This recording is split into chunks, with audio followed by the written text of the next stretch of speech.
Let's read some Glitch in the Matrix stories, part 147. The house haunted with too many ghosts to count. I lived in a house that was haunted with what I believed to be multiple entities. I was 24 when I first moved in, and it seemed pretty normal except for two things.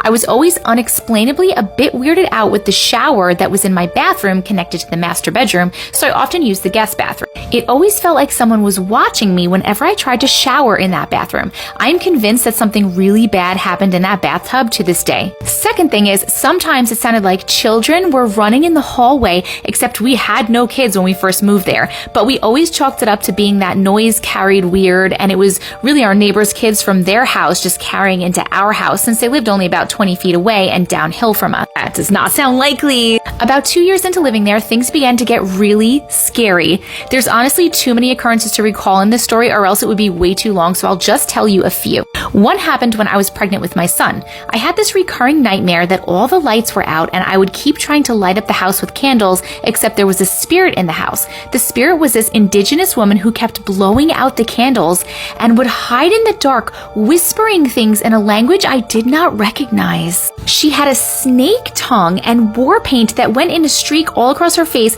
but it lit up like bright red crackling embers. She had yellow eyes and long black fingernails, and she was whispering to me. She was afraid of light. After I started having these dreams, the hauntings got much worse. One night, I was laying in bed next to the wall. I was home alone, and all of a sudden, there was the loudest bang noise right next to me on the outside of the house.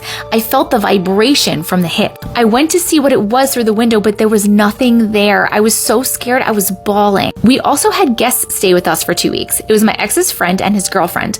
The way our house was set up was the front of the house was the living room, dining room, and a kitchen, and then there was a hallway. The first room to the right was a small laundry room, and then there was the guest bed and bath on either side, and in the very back of the house was the master bedroom and bathroom. One day, the girlfriend was in the laundry room and she swore she had seen my ex walk past her down the hallway to our bedroom and went to walk into the hallway towards the kitchen, but as she was rounding the corner, she almost hit into my ex and freaked out because she said she just saw him and it was impossible for him to be right there.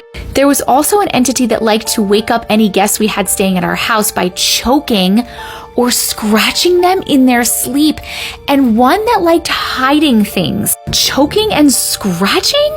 There was one that would throw things or break things. One that if it was there, you could very distinctly feel its presence because you'd be the most scared you have ever been in your life, like the hairs on the back of your neck standing up. And there was one I saw once that was translucent without any form, kind of like a blob. There was cold and hot spots in the house, and the house had this weird way of getting really dark even though the lights were all on. When I was turning the guest bedroom into the nursery, we got a play mat for our son and woke up one morning to find that something had left huge scratch marks in the mat. We had no pets in the house at this point, but since my son and I have moved, we haven't experienced anything else, so thankfully I think whatever was there stayed with my ex. Yo, why are you having a baby there and making a nursery if all that stuff is happening? Choking, scratching, breaking, hiding? You leave, especially before you bring a little baby into the world. I know that's easier said than done, and sometimes people just literally do not have the ability to move. But oh my goodness, that is really scary. I'm glad you guys are okay. I'm glad that you moved and everything's cool in your new place. I wonder if the thing had to do with your ex or had to do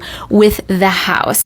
I'm gonna say more with the house, right? Because you saw that like indigenous woman in your dreams. Maybe that, I wonder if you're on like some sort of old burial ground or something.